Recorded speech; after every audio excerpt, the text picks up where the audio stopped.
Materi selanjutnya yaitu saya akan membahas tentang Web 2.0 dan pembelajaran seluler.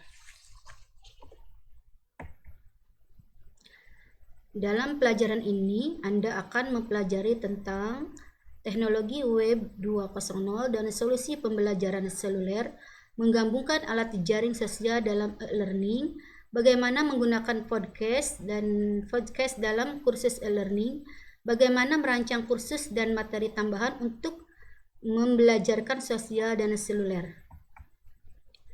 Definisi dari Web 2.0 adalah istilah yang digunakan untuk menggambarkan generasi kedua dari World Wide Web yang berfokus pada kolaborasi dan berbagai informasi. Menurut definisi Web 2.0 adalah istilah yang digunakan untuk menggambarkan generasi kedua dari World Wide Web yang berfokus pada kolaborasi dan berbagai informasi.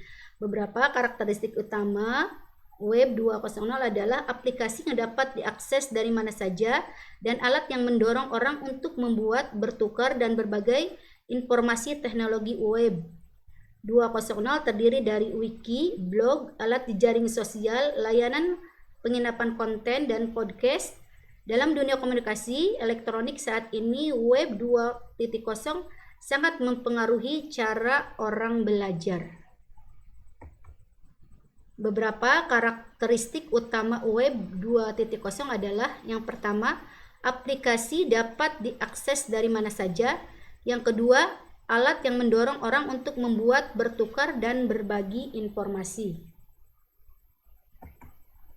Teknologi Web 2.0 terdiri dari wiki, blog, alat jaring sosial, layanan penginapan konten, podcast. Dalam dunia komunikasi elektronik saat ini, Web 2.0 sangat mempengaruhi cara orang belajar. Pembelajaran sosial adalah bagian dari e-learning menggunakan alat media sosial seperti Facebook, YouTube, Instagram, blog, dan wiki. Teknik yang digunakan sebagian besar pelajar yang keluar dari sesi teknik pembelajaran formal. Mengamati rekan lain, menanyakan karyawan senior, bereksperimen sendiri, dan melakukan penelitian tambahan untuk mengisi kekosongan guna menyempurnakan keterampilan yang mereka butuhkan di dunia nyata. Beberapa organisasi cenderung menggunakan alat pembelajaran sosial lebih dari yang lain. Selain itu, banyak organisasi menjalankan blog mereka sendiri dan mengolah halaman Facebook keputusan untuk memasukkan alat-alat ini ke dalam lingkungan belajar. Organisasi sebagian besar tergantung pada perspektif pemimpin mereka dan kembali ke gaya belajar generasi. Alat pembelajaran sosial memungkinkan peserta didik untuk berbagi praktik terbaik dan mendiskusikan solusi untuk masalah dengan profesional lainnya di bidangnya. Beberapa desainer instruksional memasukkan alat pembelajaran sosial ke dalam kursus mereka untuk membangun kesamaan di antara peserta didik. Misalnya, mereka dapat memposting video dan artikel blog dengan informasi yang mereka inginkan agar diketahui oleh pelajar mereka sebelum kursus. Wiki adalah situs web kolaborasi di mana setiap orang dalam komunikasi pengguna dapat berkontribusi dan mengedit konten. Kebanyakan wiki khusus untuk subjek tersebut. Beberapa perusahaan menggunakan wiki dan memposting catatan rapat mereka atau berbagi informasi berharga tentang topik tertentu. Blog di sisi lain adalah jurnal tempat orang menulis pemikiran mereka tentang topik tertentu. Berbeda dengan wiki, blog biasanya ditulis dan dikelola oleh satu kontributor dan dikomentari oleh pengunjung lainnya. Beberapa desainer instruksional menggunakan blog sebagai bagian dari desain kursus mereka untuk memposting pertanyaan dan tugas.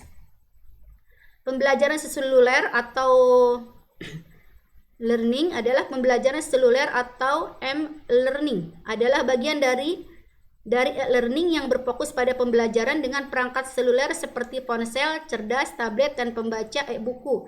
Pembelajaran seluler nyaman karena orang memiliki akses cepat ke perangkat seluler hampir di mana saja. Perangkat seluler menyediakan pelatihan, penilaian, evaluasi, dukungan di tempat kerja, informasi, referensi, podcast, formulir, dan daftar periksa. Podcasting dan foodcasting adalah jenis pembelajaran seluler. Podcasting adalah rekaman audio dari program pelatihan podcast adalah podcast berbasis video. Podcast dapat didengarkan atau diunduh ke perangkat genggam seperti iPod atau pemutar MP3. Podcast di sisi lain membutuhkan pemutar video digital seperti QuickTime atau Windows Media Player. Podcast dan podcast yang efektif tidak boleh melebihi 20 menit dan harus mengikuti aturan dasar yang sama untuk merekam audio dan video learning. Kenyamanan adalah manfaat utama podcast dan foodcast. Peserta didik dapat mendengarkan rekaman saat mereka berolahraga, mengemudi ke kantor, atau bahkan memasak makan malam, dan mereka tidak harus terhubung ke internet. Podcast tidak mahal dan dapat dibuat dengan Audici, program perangkat lunak gratis untuk merekam dan mengedit audio. Terlepas dari keefektifannya, tidak semua konten cocok untuk pembelajaran seluler. Sebagai aturan praktis, setiap kali untuk kursus membutuhkan beberapa jenis alat bantu belajar seperti glosarin, solusi m-learning, dan dapat digunakan. Solusi m-learning bekerja paling baik untuk alat bantu kerja, daftar periksa, panduan referensi meja, podcast, pembaruan, jaringan sosial, pembinaan, penelitian, survei evaluasi, game dan simulasi, dan e-books. Pertanyaan di bawah ini akan memandu Anda melalui proses perencanaannya. Mengapa solusi seluler diperlukan untuk kursus ini? Apakah audiens target Anda menggunakan perangkat seluler? Apakah audiens target Anda memiliki akses ke perangkat seluler? Apa tujuan pembelajaran? Bagaimana tujuan ini akan dievaluasi? Seberapa sering konten berubah? Apakah konten sudah ada dalam format lain? Tugas desainer instruksional adalah merancang pengalaman belajar yang membantu peserta didik memperoleh pengetahuan dan keterampilan baru.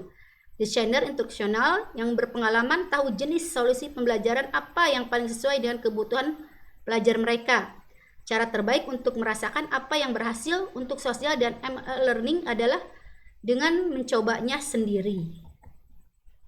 Untuk latihan terakhir Anda, pikirkan tentang topik dan tujuan untuk kursus kecerdasan emosional Anda dan putuskan apakah Anda perlu membuat solusi pembelajaran seluler untuk melengkapi materi e-learning Anda.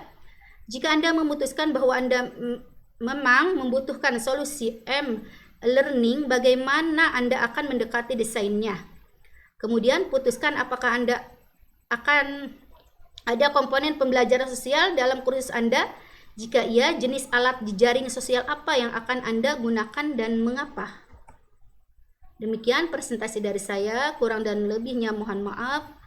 Assalamualaikum warahmatullahi wabarakatuh.